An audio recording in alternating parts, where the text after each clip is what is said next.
cosine, and tangent. So we're given a right angle triangle here, and we have to solve for sine, cosine, and tangent. Firstly, with a triangle, we have to identify each side. So directly opposite to the right angle, or the 90 degrees, is the hypotenuse. So just going to circle that. This is our hypotenuse.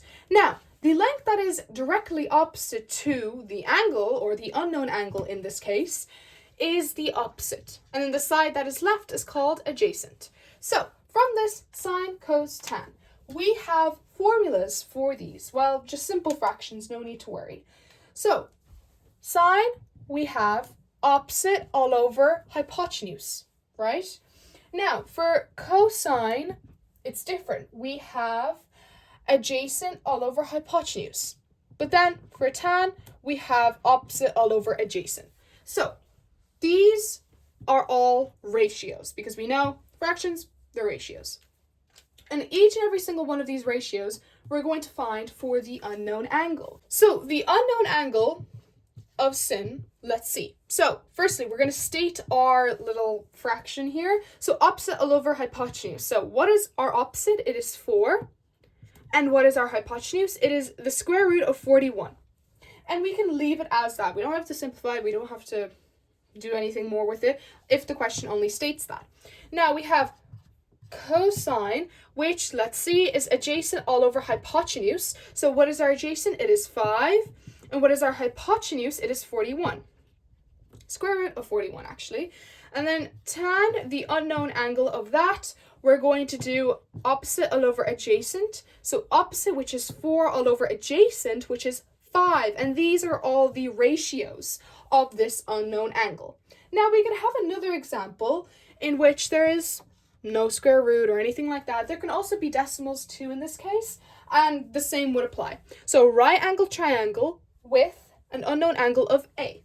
And remember, this only applies for right angle triangles. Nothing else, this simply does not apply for any other triangle. Well, it would in some case if you do want to go a little bit more higher with trigonometry, but we're just going to keep it simple for now. So directly opposite from the 90 degree angle is hypotenuse. Directly opposite from the angle is called simply the opposite. And what is left is adjacent. So we're going to do the exact same. All this is just substituting the values of hypotenuse, opposite, and adjacent into this kind of little formula. Sine of A is opposite all over hypotenuse. So opposite is 8 and hypotenuse is 17. And then obviously if you want to go a little bit more and actually find the value of the angle, you can. So you're just going to have to hit inverse on that. And then 8 all over 17, if you put that into the inverse of sine, that will give you 28.1 degrees, or just 28. And remember, it's always degrees because this is angles. Sine, cos, and tan is all about angles. Now, cosine of A, right, we're going to always state what it is. Adjacent all over hypotenuse. So adjacent, which is 9, all over hypotenuse, which is 17.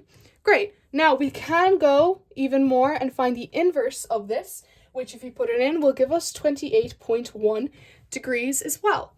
Now we can find for tan. Tan, the angle of A, which will give us opposite all over adjacent.